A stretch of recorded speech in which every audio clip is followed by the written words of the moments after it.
Plastic bags full of bills to finance Pedro Sanchez's Socialist Party delivered on Ferraz Street. Let's get started.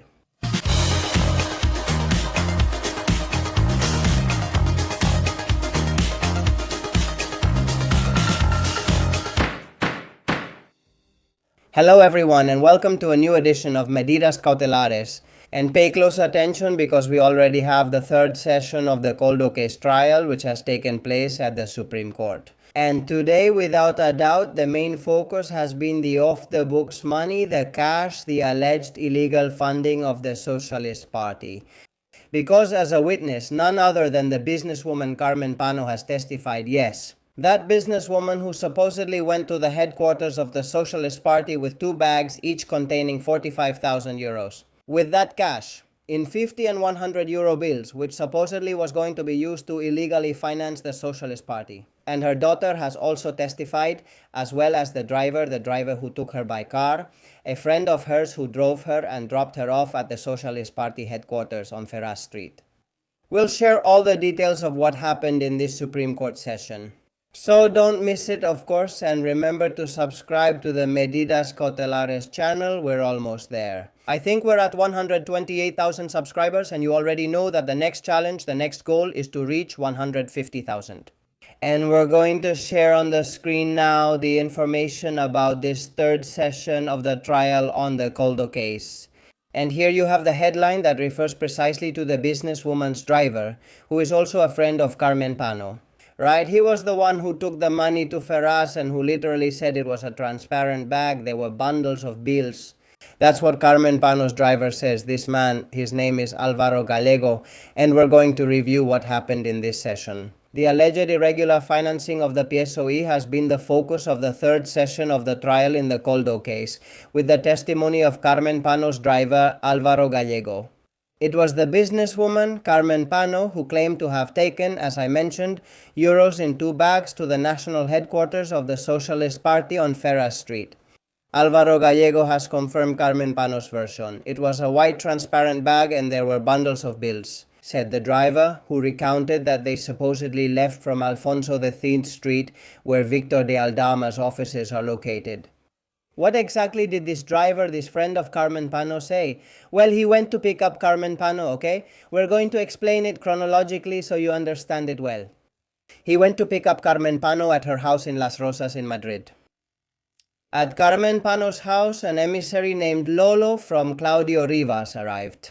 Claudio Rivas is a businessman and partner of Victor de Aldama in the hydrocarbon scheme, and that emissary gave him money, okay? So Carmen Pano took that money in a bag, and Álvaro Gallego, the driver, who is his friend, supposedly took him to Alfonso XIII Street, which is where Victor de Aldama had his office. According to the testimony of Carmen Pano and the driver, that's where the driver stopped. Carmen Pano went up to Victor de Aldama's office, came down with another bag of money. We don't know if it was the same one, if money had been taken out, or if more had been added. The driver couldn't clarify that, nor could Carmen Pano. Then they went to the Socialist Party headquarters on Ferraz Street. Supposedly, the driver waited for Carmen Pano on the street and Carmen Pano went into the Socialist Party headquarters. She handed the bag to someone she didn't identify and went back down. And that was the second delivery, but according to what Carmen Pano said, there was a first delivery, also 45,000 euros, also in a plastic bag, delivered directly by a taxi driver. That's what she said, what the driver Álvaro Gallego confirmed, and what Carmen Pano herself also signed. It should be said that Victor de Aldama's lawyer, José Antonio Choclán, whom you all know very well, right, on this channel, because we talk about him a lot, he is Victor de Aldama's lawyer, he is Julio Iglesias' lawyer. Well, he intensified the questioning of the driver, who admitted that he couldn't be sure that the bag Pano took to Ferraz was the same one she left her home with and took up to Aldama's office. Because, of course, he says that from Carmen Pano's house to Aldama's office there was a bag, and then the bag went from Aldama's office to Ferraz. They aren't sure if it's the same one, if it was switched, or if more money was added. The driver has explained that he knew the bags contained stacks of bills because he could see them through the transparent plastic bags. The driver said directly, The bags contained stacks of bills, not candies, but he said he didn't know how much was inside the bags, and according to Carmen Pano, there were 45,000 euros in each bag, of those delivered to the Socialist Party on Ferraz Street. Afterwards, the statement of Pano's driver was followed by the statement of Leonor González Pano, who is the daughter. González Pano clarified that her relationship with Aldama was a romantic one many years ago, and that later it became a very close relationship, almost like family. That is, Carmen Pano's daughter, who is Leonor, was a partner, or we don't know exactly what, maybe a friend with benefits, of Victor de Aldama, according to her testimony. In this regard, reference has been made to a document in which Leonor explained to her new partner, Nathan, her boyfriend's name was Nathan, that she had been offered a job as an advisor at the Ministry of Transport under Avalos. It was just a comment, says Pano's daughter, that Victor made to me. It wasn't anything important, but I mentioned it to my partner, that they had asked me if I would be interested in working for Avalos at the ministry. Likewise, the businesswoman's daughter emphasized that she was affectionate. Rivas, who was actually the one in charge at the company Half Got Time. The company Half Got Time, just so you get an idea, is a company created by the Pano family, but in reality the one who manages it is Claudio Rivas, who was Aldama's partner in the hydrocarbon scheme. And it was precisely with this company, Half Got Time, that the famous apartment in Alcaidesa, Cádiz was bought, which was for Avalos's personal use and enjoyment. Why was he given that apartment? According to what could be gleaned in the hearing that took place at the Supreme Court, that money, a gift, was in exchange for Avalos through Coldo getting an operator license granted to the company Villa Fuel. An operator license for Villa Fuel, and in return they gave Avalos that house in Alcaidesa. And that's been one part of it, but I'm also going to share on screen another one that I also think has been very interesting, which refers to another aspect that Carmen Pano's daughter Leonor has mentioned. And I also have to tell you, has Victor de Aldama already denied it on some occasion, but since it was mentioned in the hearing, I'm telling you about it. Carmen Pano's daughter claims that Jose Hidalgo, the owner of Global and Other Europa, paid 500,000 euros to Coldo and Aldama for the airline's bailout. This is also what Leonor Pano said during her statement. This is not the first time we've heard it. It had already been mentioned during the investigation in an interview. And today, Leonor Pano said it at the Supreme Court headquarters. I'm telling you, for example, this aspect, the lawyer, Aldama, already denied it back when it came up in that interview in the media. But there was also a more curious, funnier part in the statement from Carmen Pano's daughter. And it was when they asked her about the messages intercepted by the UCO in which Leonor Pano was talking with her partner, with her boyfriend. And get this, they referred to Jose Luis Ábalos as the womanizer and to Pedro Sánchez as the handsome one. And in one of these messages, they said that the womanizer had confronted the handsome one. She, Leonor Pano, said the womanizer was Ábalos and Pedro Sánchez was the handsome one. Later, there was also another surreal moment in which Ábalos's lawyer, Marino Turiel, whom I've told you about many times, a very polite lawyer, never raises his voice. The president of the court, Andrés Martínez Arrieta, keeps asking him to speak up. They put multiple microphones in front of him since otherwise he's inaudible. Well, after Leonor Pano's daughter made this statement, Ábalos's lawyer, Marino Turiel, literally asked why they say Ábalos is a womanizer.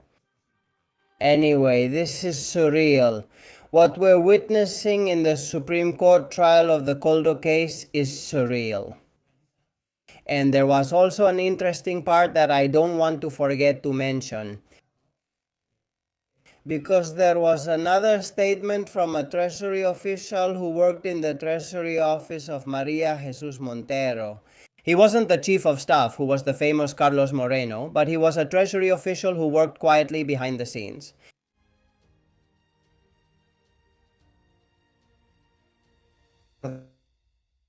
He has been explaining how he received a request for information to see if it was possible to postpone the tax debt of a company that Victor Daldama was interested in, and that the request was passed on to him by Carlos Moreno himself. In other words, Carlos Moreno receives this request to postpone a tax payment from a company related to Daldama. Carlos Moreno passes it on to this man, who was an official in the Finance Ministry's own office. And what does this man do? Well, he passes it on to the tax agency. And the response from the tax agency was that there was absolutely no way to postpone the payment of the debt. What does this mean? It means that even people in Maria Jesus Montero's finance ministry were also tainted by the Coldo scheme. And of course, today during the testimony, Aldama's lawyer, Jose Antonio Choclan, was really pressing this man named Ignacio Granada, who was under the orders of the chief of staff of Maria Jesus Montero, Carlos Moreno. And of course, this man said during the testimony, no, it's just that sometimes requests for information or applications arrive at the Ministry of Finance. It's not something common, but it's not unusual either. And we forward them to the tax agency, but without giving it much importance. Then Aldama's lawyer, Jose Antonio Choclan, says you claim it isn't very important. But then you waited for the response from the tax agency, and the response from the tax agency was that the payment could not be postponed. So did you actually have a specific interest in this matter? By order of Carlos Moreno, who is Maria Jesus Montero's number 2 in this whole story, right? And then the Treasury official didn't know how to respond. I mean,